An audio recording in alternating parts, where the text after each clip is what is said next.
What would you do if two racist cops who humiliated you in a diner parking lot discovered the next morning that you're their new boss? And now you have the power to end their careers with a single word. If you love interesting stories like this that expose the truth, please give this video a thumbs up. And tell us in the comment section where in the world you are watching this video. And also do well to smash that subscribe button. Two officers thought they were showing off their power to a woman at a roadside diner. But less than 24 hours later, she was standing in front of them as their new boss. The Arizona sun beat down hard on Route 66. Detective Belinda Daniels pulled her silver Honda into Desert Rose Diner's parking lot, heading to her new job in Phoenix. All she wanted was a quick meal. Gravel crunched behind her as a black and white police car swung into the lot, stopping 2 spaces away. Sergeant Jake Miller, thick-set with mirrored sunglasses, sat in the driver's seat. Officer Ryan Hayes leaned forward beside him. Well, look what we got here." Miller's voice cut through the heat. "You lost, sweetheart. This ain't exactly your kind of neighborhood." Hayes chuckled. "Nice car for someone just passing through." Belinda stood by her car door, one hand on the roof. She'd heard worse in her 15 years as a cop, but their smirks weren't just small talk. Miller tilted his head. "You might want to be careful around here. Locals don't always take kindly to strangers." Belinda's eyes didn't waver. "I'll keep that in mind," she said calmly. That answer didn't please them. Hayes' smirk faltered like he'd expected her to back down. Instead, Belinda slammed her car door and walked toward the diner, ignoring their laughter behind her. The diner's air conditioning hit like relief. Through the windows, she could see the police car still there, the officers talking in low voices, occasionally glancing toward the door. Belinda ordered coffee and a sandwich, keeping her eyes on the menu even after memorizing it. Then the door jingled. Heavy boots clicked across the floor. Miller and Hayes had come inside.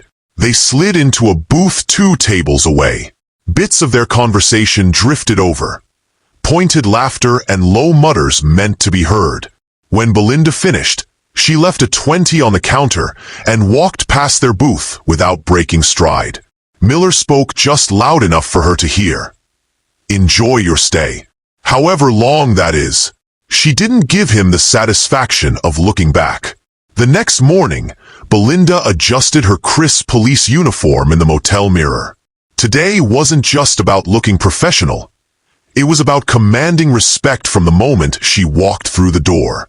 At the Phoenix Police Department, Officer Maria Santos looked up from the front desk. "Morning. Can I help you?" "I'm here for the morning briefing," Belinda said. Maria glanced at her uniform, then at the badge on her chest. Recognition dawned. "Of course, Chief Daniels. Welcome." She stood straighter. "The squad room is down the hall." The word chief hung in the air like thunder. Belinda pushed open the squad room door.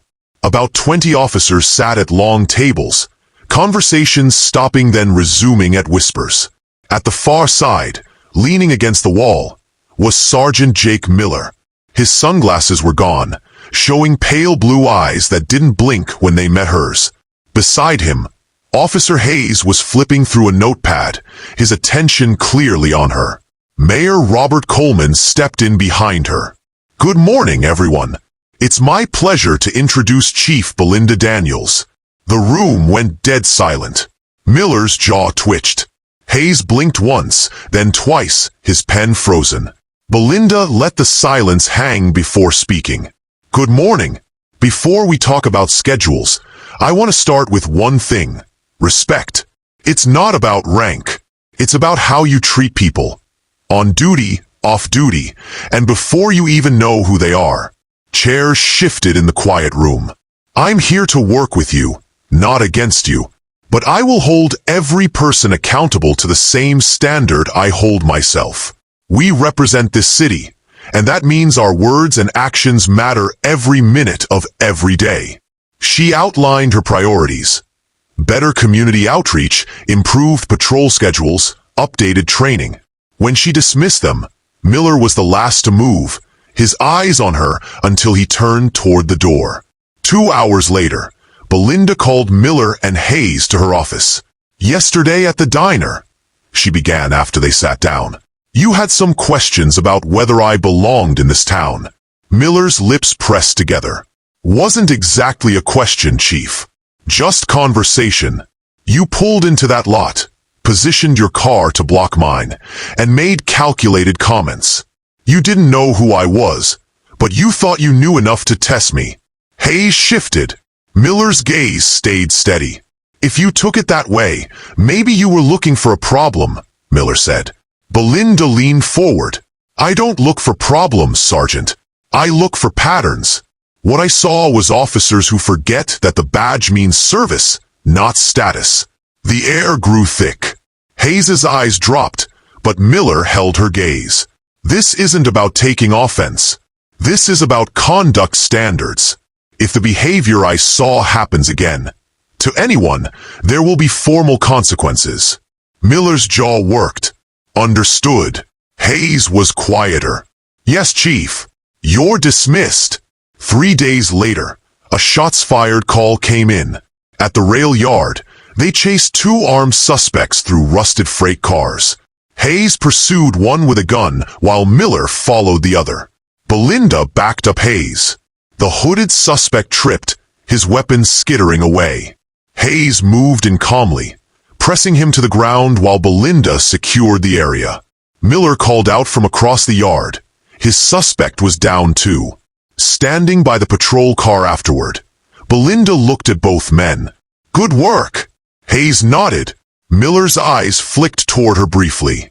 Everyone went home in one piece. That's the win. The next morning, Belinda called a full department meeting. Last night's rail yard call could have gone wrong in a dozen ways. It didn't, because each person stayed in control. That's the difference between a safe outcome and tragedy. Her gaze moved across the room. Every badge comes with authority and responsibility. You can't separate them. How you speak to someone on the street matters as much as how you act in a high-risk call. She reached for her folder. "We're updating community engagement protocols. More visibility. More conversations outside emergency calls. This isn't about image. It's about trust." Miller's arms were crossed, but the defiant tilt was gone. Hayes leaned forward, listening. "Change isn't comfortable, but this department has a strong foundation. I'm not here to tear it down. I'm here to make it stronger." An older detective spoke from the back. "Understood, Chief." As officers filed out, Miller lingered. When the room emptied, he approached. "Chief, about what you said. Respect being a habit. That's not wrong." She studied him. "It's not easy to change patterns, Sergeant, but you have the skill to back it up." He gave a short nod. "Guess we'll see." Hayes stepped up behind him. "Chief, I'm in. Whatever you're putting in place, I'll do my part." "Good, because when this department gets it right, the whole city feels it." By mid-morning, Belinda watched Miller and Hayes head to their patrol car. Their conversation looked calmer now.